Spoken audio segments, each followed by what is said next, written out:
Hemos llegado al final de una lección que definitivamente debe habernos ayudado a reflexionar. Es una lección que nos habla sobre orgullo versus humildad. Y hoy vamos a leer dos citas y luego vamos a explorar en la Biblia algunos ejemplos que nos muestran cuán pernicioso es el orgullo y cuál es el antídoto para ese orgullo. Es fácil, y lo decíamos durante la semana, ceder a este tema del orgullo. Así que gracias por estar en sintonía de este estudio, gracias por acompañarme mientras reflexionamos en la palabra de Dios, y gracias por comentar también cada semana, cada día de la semana. Esperamos en el Señor que estas reflexiones puedan ser de bendición. Un saludo a todos los que escriben ahí y que me escriben desde Chile, desde Venezuela, desde Colombia, desde México. Por ahí he visto los comentarios. Gracias, gracias a los que escriben también desde aquí del Salvador y ven por acá e interactúan. Gracias. Hoy vamos a hablar, como decía, sobre estos ejemplos que nos van a ayudar a pensar en si hay algún momento en que hemos sido orgullosos y cómo lidiar con eso. Vamos a orar primero y luego vamos a leer las dos citas que aparecen en nuestro folleto de estudio para este trimestre. Querido Padre, gracias te damos porque hemos aprendido durante esta semana cuánto necesitamos rendirnos a ti. Ayúdanos, Señor, porque el orgullo es una trampa peligrosa en la cual es muy fácil caer. Pero ayúdanos a contemplar a Jesús. Puestos los ojos en Él, estaremos seguros. Oramos en su nombre. Amén. Voy a ir de lleno a las dos citas que aparecen acá hacia el final de nuestra lección, justamente del día viernes, y dicen así. La primera cita creo que es conocida, pero nota lo que dice. Cuanto más nos acerquemos a Jesús y más claramente apreciemos la pureza de su carácter, con mayor claridad discerniremos la excesiva pecaminosidad del pecado y nos sentiremos menos inclinados a ensalzarnos a nosotros mismos. Esto es descrito en Palabras de Vida del Gran Maestro. Es decir, ¿qué es lo que nos lleva a ensalzarnos a nosotros mismos? Que perdemos de vista la pureza del carácter de Jesús. Y, como lo dije esta semana, que nos comparamos con otros. Y al compararnos con otros, es fácil salir ganando en la comparación. Si uno escoge bien en qué compararse, uno puede ganar cada comparación. Pero con Jesús, la cosa es diferente, porque su pureza revela nuestra verdadera condición. Y ahora vamos a leer esta siguiente cita. Esta está en el Deseo de todas las gentes. La cita continúa, pero yo me voy a detener en la primera parte que han transcrito aquí, el primer párrafo, y dice así. Antes de la honra viene la humildad. Para ocupar un lugar elevado ante los hombres, el cielo elige al obrero que, como Juan el Bautista, toma un lugar humilde delante de Dios. El discípulo que más se asemeja a un niño es el más eficiente en la labor para Dios. Los seres celestiales pueden cooperar con aquel que no trata de ensalzarse a sí mismo, sino de salvar almas. Y esta cita, bueno, habla para todos, ministros, líderes en la iglesia, laicos, para todos, porque nos habla sobre el peligro de ensalzarnos por los dones que tenemos, por las habilidades que Dios nos ha dado. Y yo creo que aquí vale la pena que volvamos a reflexionar sobre esto que decíamos en la semana. No se trata de andar ninguneándonos. No se trata de darnos golpes de pecho y decir es que yo no sirvo para nada. Ese no es el punto aquí. Y lo vimos en el ejemplo también del Señor Jesucristo. Él renunció a su gloria, pero no dejó de tener esa gloria. Es decir, se hizo uno de nosotros, pero no dejó de ser Dios. Sirvió, pero era el máximo gobernante del universo y es el máximo gobernante del universo. Es decir, el hecho de que nosotros sirvamos no nos hace menos, ni significa que yo deba ningunearme, como lo he dicho, rebajarme, y andar cabizbajo y andar con el rostro demacrado, haciendo creer que soy tan humilde que no merezco nada de la vida. No es ese el punto, porque la humildad no está en esas pretensiones. Eso me recuerda mucho una historia que me va a servir ahora para ilustrar con algunos ejemplos bíblicos que es bueno que tengamos en mente hacia el final de este estudio que hemos hecho esta semana sobre el orgullo y la humildad. Esta historia creo que la he contado antes, pero aquí la vamos a volver a contar. Nos habla de un hombre o de un pueblo, más bien dicho, que quería condecorar a la persona más humilde del lugar. Y todos coincidieron en que había un hombre que era el más humilde de todos. No solamente porque no tenía nada, en realidad. Era pobre, económicamente hablando, pero parecía un buen hombre.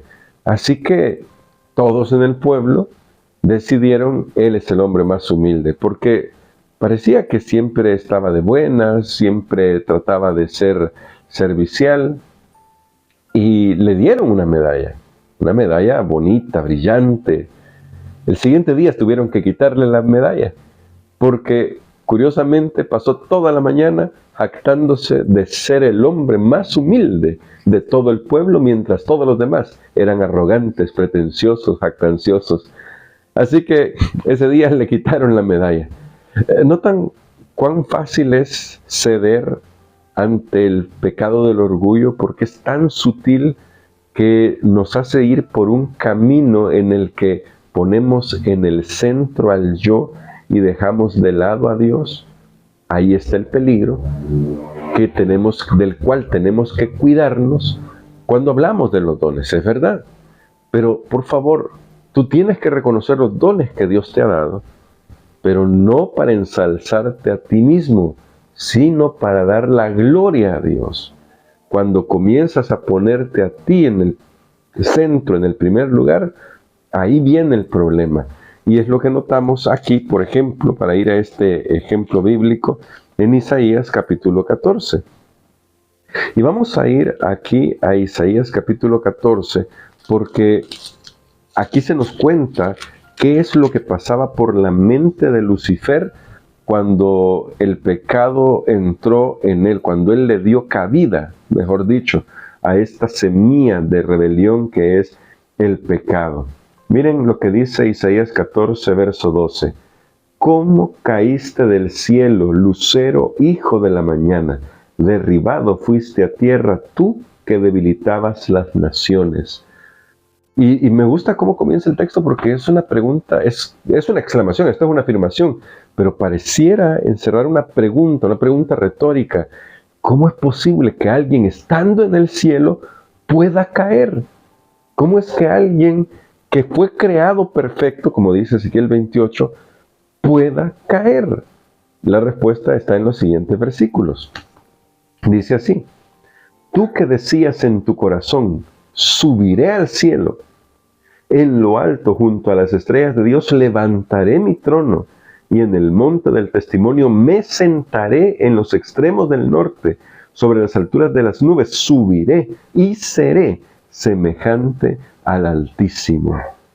Pero nota lo paradójico e irónico.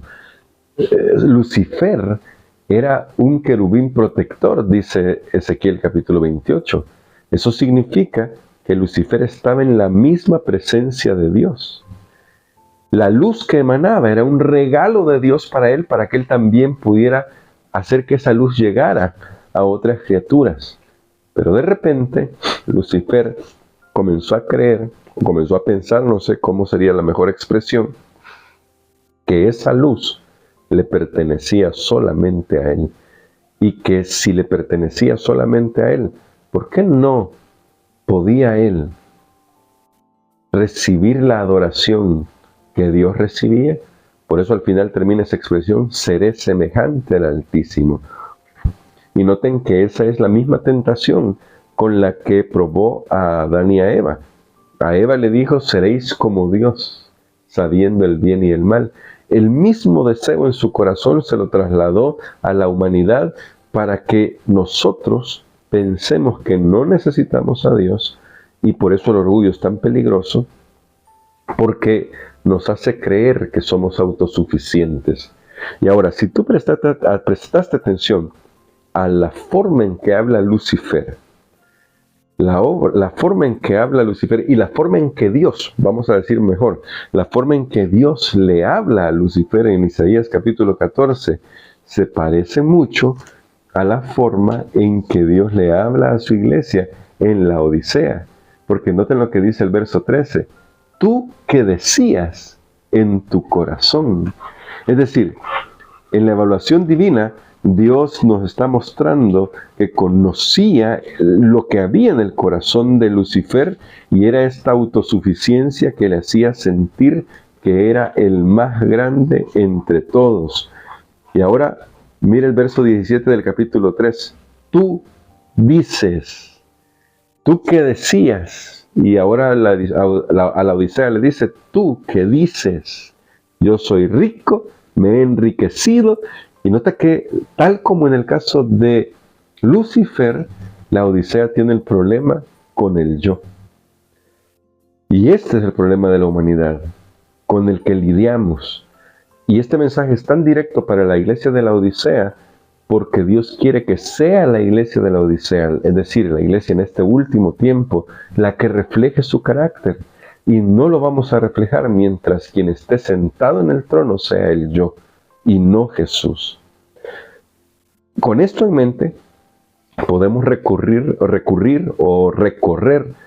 varios ejemplos de la Biblia de cómo, al poner el yo en el centro, nos precipitamos hacia el pecado del orgullo, y eso imposibilita una relación personal y profunda con Dios. Veamos la Torre de Babel. Todos conocemos la historia de Babel.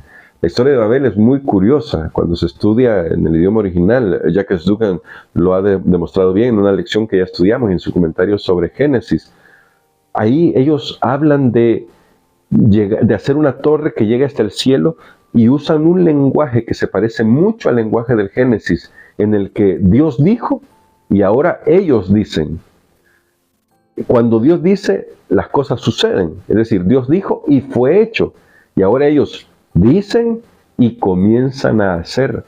Lo que están haciendo los seres humanos es desplazando a Dios, poniéndose en el centro y elevando un monumento para su arrogancia, que es la Torre de Babel. Un monumento que demuestra el deseo humano de sacar a Dios de la ecuación. Esto nos recuerda mucho también el caso de Moisés y el faraón. Cuando Moisés se presentó ante Faraón para presentar el llamado divino de liberación, ¿cuál fue la respuesta de Faraón? La respuesta de Faraón fue, ¿quién es Jehová? Es decir, yo soy Dios en la tierra, porque los faraones creían que eran la encarnación de Dios en la tierra, de sus dioses. Eran el Horus vivo. Y eso es lo que está diciendo Faraón. Yo soy Dios en la tierra, tengo todo lo que quiero, no necesito de nada. ¿Quién es Dios? Yo quiero que pensemos en esto. Es fácil caer en esto, porque de repente, cuando alguien hace algo que nos molesta o que nos fastidia, ¿cuántas veces no hemos escuchado y tal vez hemos dicho, y hay que pedir perdón por eso? Tú no sabes con quién te estás metiendo. ¿Sabes lo que estás diciendo con eso? ¿Qué es lo que yo estoy diciendo con eso? Tú no sabes quién soy yo. Claro, de nuevo ahí salta el orgullo, el ego, el amor propio herido, que nos hace tan autodefensivos y que nos hace andar por la vida pensando, si los demás crecen, yo voy a decrecer, así que no puede ser, tengo que aplastar a los demás. Y nos olvidamos del ejemplo de Juan el Bautista, por ejemplo. Juan el Bautista, cuando llegaron con este mensaje de decirle, mira, Jesús, parece que él va creciendo. Juan el Bautista dijo, claro, porque él debe crecer y yo menguar. Y en realidad las palabras de Juan el Bautista deberían ser nuestras palabras en todo. Es Jesús el que debe ser exaltado, mientras yo no. Y esto no significa que no valore los dones que Dios me ha dado. Tú tienes que valorar los dones que Dios te ha dado, pero por favor, úsalos para exaltar el nombre de Dios. Aquí vemos el caso de José. José llegó a tener el puesto más importante en Egipto como primer ministro, solo segundo después de Faraón. Pero la humildad de José al perdonar a sus hermanos demuestra que él reconocía que todos sus dones eran un regalo de Dios para servir a la humanidad y a Dios. Ese es el caso de Daniel, que tuvo que convivir con un monarca altamente orgulloso hasta su conversión, Nabucodonosor, que es un personaje que me fascina a mí en la historia bíblica. Pero era un personaje orgulloso, él era el del tipo de gente que decía, aquí se hace lo que yo digo porque yo sé más que todos. Y claro que sabía mucho, porque si no, no podría haber evaluado a los jóvenes hebreos como 10 veces más sabios que todos los sabios. Era alguien, un estadista imponente. Yo tengo mucha admiración por Nabucodonosor. Pero me llama la atención que allí estaba Daniel, y en la hora de la prueba, tal como José, allá con los sueños de Faraón, ahora Daniel dice, yo no puedo, pero Dios puede, y me va a utilizar a mí para darte la revelación que necesitas. Ojalá que nosotros aprendiéramos que todos los dones que tenemos, cualquiera que sea, si es dones y talentos, quiero decir, ¿no? Dones y talentos, las habilidades que tenemos, porque a veces encasillamos mucho estas palabras, pero todos los dones, talentos, habilidades, recursos que tenemos, ojalá que con la ayuda de Dios, mirando a Jesús, podamos reconocerlos como medios para exaltar a Jesús, para servir a la humanidad poniendo en alto a Jesús. Ese es el mensaje de esta semana, que veamos que hay un camino posible de humildad y el secreto estará siempre en mirar a Jesús, porque como leímos la primera cita, cuando vemos su pureza, la pureza del carácter de Jesús, nos damos cuenta en realidad que no estamos a la altura de Él. Pero esto es una buena noticia, porque si nos damos cuenta de eso, podemos ir a Él y decirle, Señor, transfórmame, elévame. ¿Recuerdas la oración, verdad? Ya hemos leído esa oración en 2 semanas diferentes. Transfórmame, elévame, porque mi corazón no es semejante al de Cristo. Así que hoy vamos a agradecerle a Dios porque Él nos da esta oportunidad de poder mirarlo a Él. Y hoy tal vez lo único que podemos hacer es dar gracias por todo lo que Él hace por nosotros. Hoy, digamos, ahí en el chat podemos decirlo, quiero exaltar a Jesús. Eso es lo que hay que hacer. Quiero exaltar a Jesús.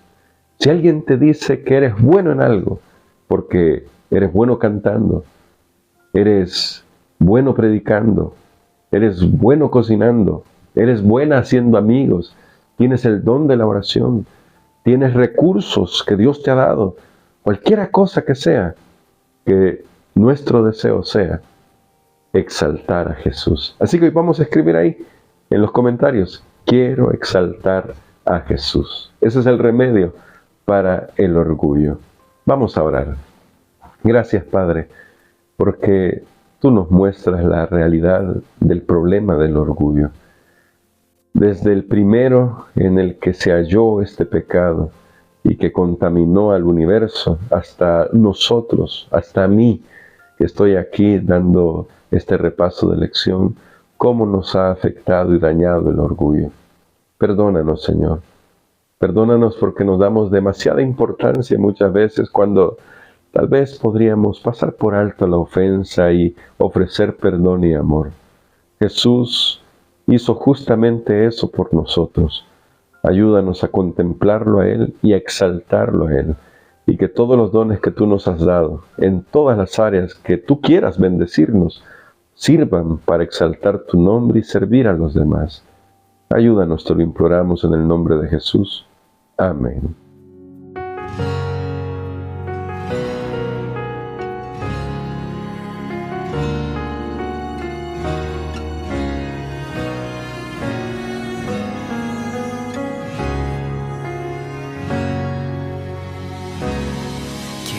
encontrarme cada día contigo y en tu palabra escuchar tu voz. Quiero abrirte el corazón como un amigo y expresarte lo que siento en la oración. Quiero encontrarme cada día contigo y en tu palabra escuchar tu voz. Quiero abrirte el corazón como un amigo y expresarte lo que siento en la oración. Quiero conocerte más y más, quiero conocer tu corazón, oh Dios, mi Rey, mi Señor, que me amas tal y como soy, que me aceptas como vengo hoy, me limpias, me transformas. Quiero conocerte más y más, quiero conocer